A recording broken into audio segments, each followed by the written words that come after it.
agriculture Wow. by calling them patriots and Yeah. making farmers think that they were taking one for the team because they were the tip of the spear in his war on trade, which he was paying people off by dipping into the treasury and continuing to pay us 12 billion, 16 billion, 19 billion, now 14 billion, and Congress isn't done. There's a rhetorical term for that, actually. Really? Yeah, if you want to know, like the big theory term for it, it's interpolation, and we talk about how speakers constitute or call into being or position or frame. There's sort of different ways of talking about it. Their audience, and that's exactly right. Right. So positioning them as patriots, as the greatest example of American exceptionalism, it gives them a way to understand themselves.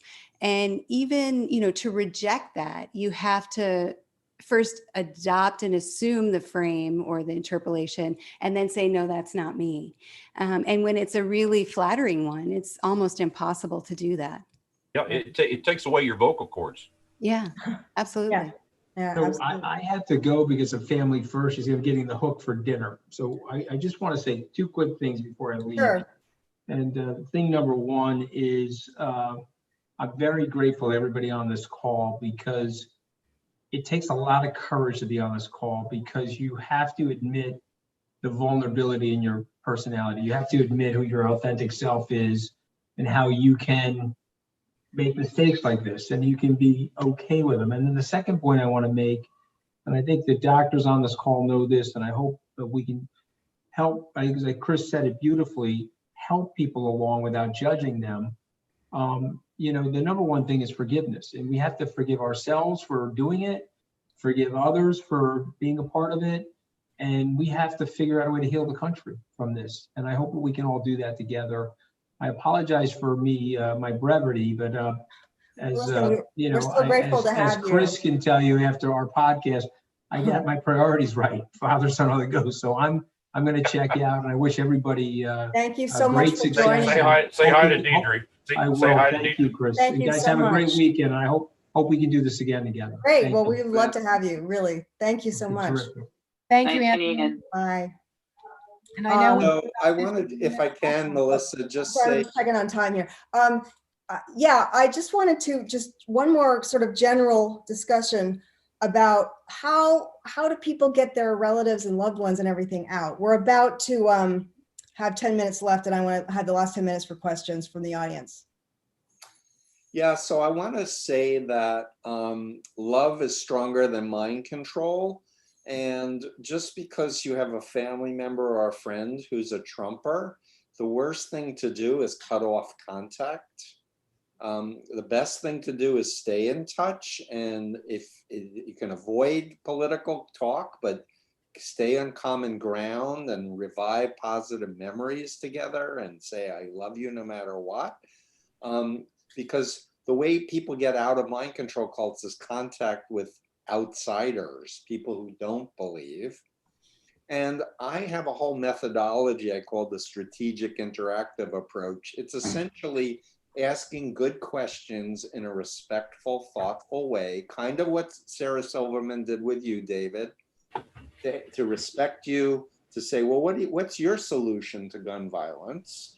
That really made you think, that made you then curious, well, what do you think is a solution? And it's this kind of respectful interaction based on really understanding the differences between healthy groups and unhealthy groups that lead people out of this, because it sucks being in a mind control cult. Yeah, thank you. So I'm going to go to some questions, there's a lot of really good questions, and we only have 10 minutes for them. But somebody wants to ask David, how do your military friends feel right now about Trump or about you? And he would also like to know how yeah, that's it. That's the question. Different responses. Some of them were happy that I left. And some of them said, oh, you're turning out to be a partisan hack. So, the years in the military for my friends, they very unholy talking about politics. Here's one from Ken Bernstein.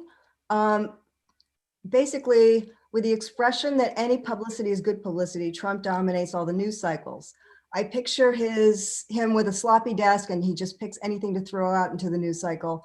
I don't understand why the media continues to put all he says out there, as opposed to how it becomes common practice not to say and repeat a serial killer's name. Can't we learn to do more live fact checking and let the truth shine through? Anyone want to talk about that? Yeah, I think the media needs training in terms of understanding this is asymmetrical psychological warfare that's being waged, and operating from normal rules of courtesy. The authoritarians take advantage of our democracy and our willingness to be fair and hear both sides. But when somebody's patently lying, it has to be called out as a lie and not give them airtime to keep repeating it, because we know that repetition gets into your head. Even if you are consciously saying, nope, that's a lie, hearing it over and over and over again, it imprints into our brain. So I really would love an opportunity to do a media training for people going forward till the election, because I tell you, the media really needs that. They really need that. And because they have been framing him like he's normal, like everything he does is normal. He's just another president. He's just a little weirder, and it's not normal. And that's been a problem since the very beginning. And if I can just add one more thing, forgive me for being so Sure. verbose, but we don't live in a post-truth world. We live in the age of influence. Right. And facts matter. You step out off a roof of a 10-story building and you're gonna die. This is not you create your own reality thing, which is what a lot of cult members are being taught and indoctrinated with, fake it till you make it nonsense. We need facts. We need fact checking. We need to be a community where we understand science isn't perfect. It never says we have the truth with a capital T. It says we have a hypothesis, we do experiments, and we change the hypothesis as we have new evidence. And we need to get back to basics and understand there's psyops being waged to turn us against each other intentionally. Yeah. To flatten our democracy. There's a question here about what do we do, assuming Trump loses, let's say a little prayer there. What do we do with our friends and neighbors who were for him, our family members who were in the cult, because they're not going to just snap out of it the day after he loses? Yeah, maybe I could talk about that. Sure. I live in Texas. I teach at a conservative university. My neighbors, who were dear friends with all of our neighbors, a good number of them are Trump supporters. And we meet every Thursday night for a socially distanced, approved happy hour in the middle of the street. So I'm used to talking to folks who are Trump supporters. And I really appreciate what everyone has said so far, which is, to call people in and to give them sort of excuses, even if they're not their own excuses, but to say, like, a lot of people voted for Trump, in 2016 because they didn't like Hillary Clinton. Or a lot of people voted for Trump because they thought that, he was going to become more presidential once he took office, that he was just kind of playing a role. Or a lot of people voted for Trump because they thought, that the system was corrupt and that, as an outsider, he was someone who could, really bring change, and people are frustrated. And to say those kinds of things to people, to meet them halfway and let them, tell you which of those three options or, some other thing, that they can tell you was their reason. And then say, well, he wasn't that guy, I get it. I can see how you would think that. But, he turned out to not be that guy, just like, he wasn't really the guy on The Apprentice. Right, And it's easy to see him that way. right. I thought about this long and hard about what I was going to do on, I wish it was November 4th, but I'm afraid it's going to be longer than that. But let's just say Thanksgiving. Yeah, And that we have that'll be my goal is Thanksgiving. Let's just say we know what we're doing and Trump's lost. And how am I going to act to the literally scores and scores of people that have just left my universe? I don't know what I'm going to do, but today, what I thought I was going to do was nothing. And what I mean by that is to be silent. And these folks are going to need plenty of space. They're going to need plenty of room. I'm not saying distance myself from them. I'll be available, but I'm not coming to them, because the moment that I even come, even with in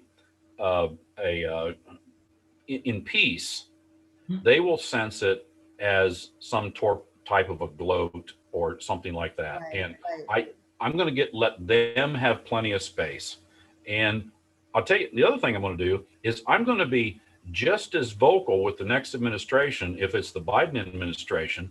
And just like if Trump does something stupid, I'm his worst enemy. If Biden does something stupid, I'm going to be his worst enemy. So if I can continue to be a fair broker of that, then people will see that and they'll say, you know what? He wasn't just all in for Biden, which means through them, they think that I'm against them because I don't believe in Trump. Right. They take it personally. They'll know that I was an honest broker and that I was truly looking for the betterment of all of us, not just to beat Trump. So I may change my mind in 30 days. I don't know. But right now, I got to be silent and welcoming, but I'm not going to push it. Can Yeah, I just say one thing too? I love what you just said, but I just saw a thing in Pew last week, Pew Research. They had a poll where they asked Biden supporters and Trump supporters, like, how distraught or how angry, will you be if the opposition wins?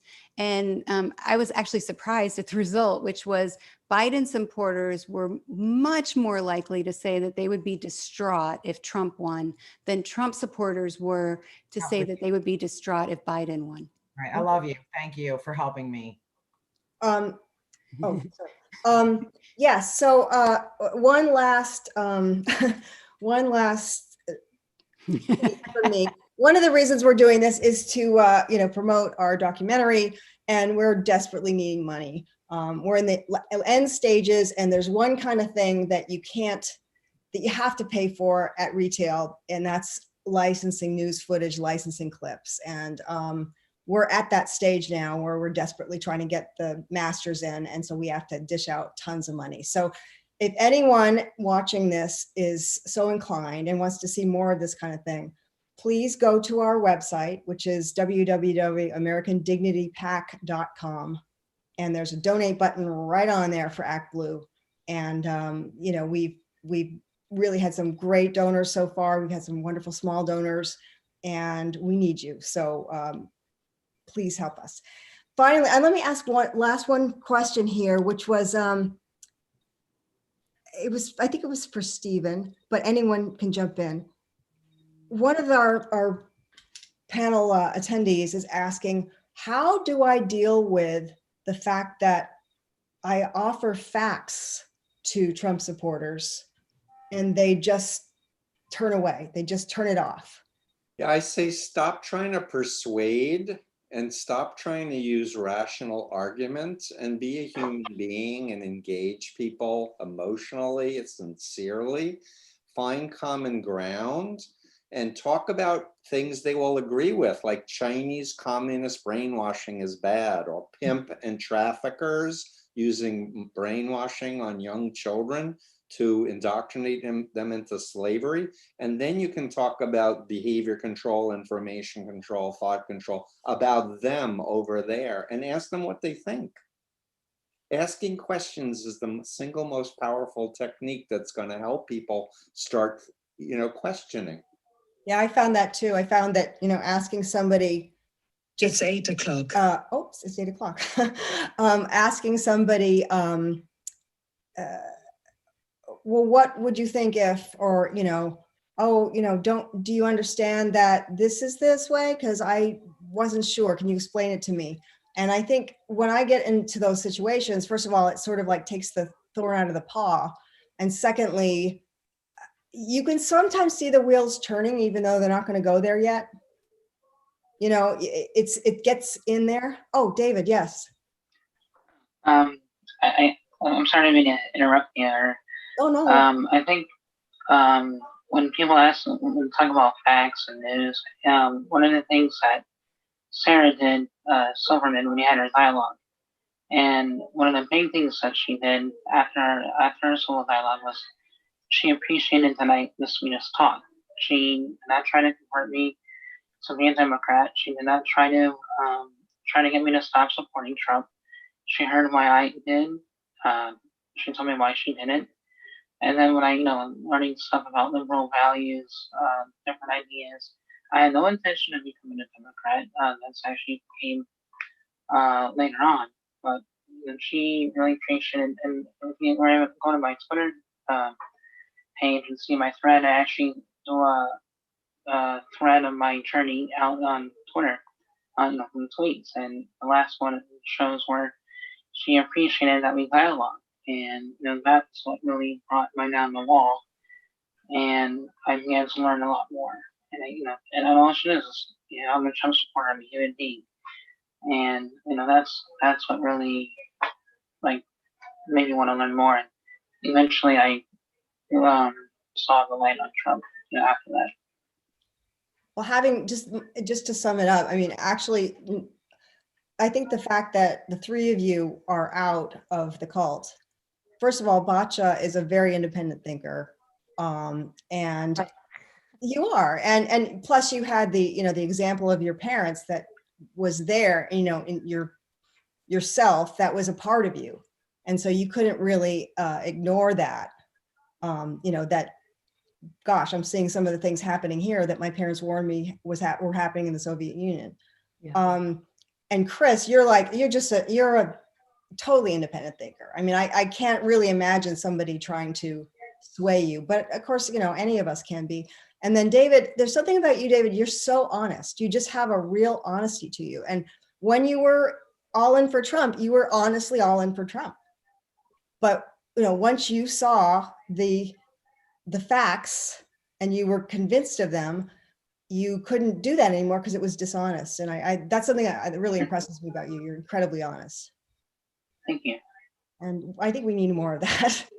So anyway, I know we have to wrap it up. I'm sorry we couldn't get to too many more questions, but I hope some of them were covered by our panelists here. It was a great panel. Very terrific people, terrific ideas, terrific things to ponder. And there's going to be more of this in the documentary. Everybody's story is told right out there in the documentary about why they voted for Trump and how they came out of it. So we're hoping that you come back for another panel. We'll do another panel next week. And thank you so much to everybody for joining us. Thank you, panel. Thank you, audience. And thanks to Thank you, everybody else. Melissa. Very much Thank you, appreciated. Melissa. And Thank you, thank you, Mary, Oh, and great. Jen, and David. Chris, you're awesome. Steve. Bob, you're great. Thank you so much. And I talked a lot, but I hope that was okay. No, we all learned a lot. Thank you. There's a lot to talk about. That's the whole point. We keep the conversation open. Yep. Thank you all. Now I go pick up my son from gymnastics. So. Bye, everybody. Bye. Bye. And don't forget to go to the website, audience, if you're still here, and give us money, please. Thank you. Thanks, everyone. Bye. Have a great weekend.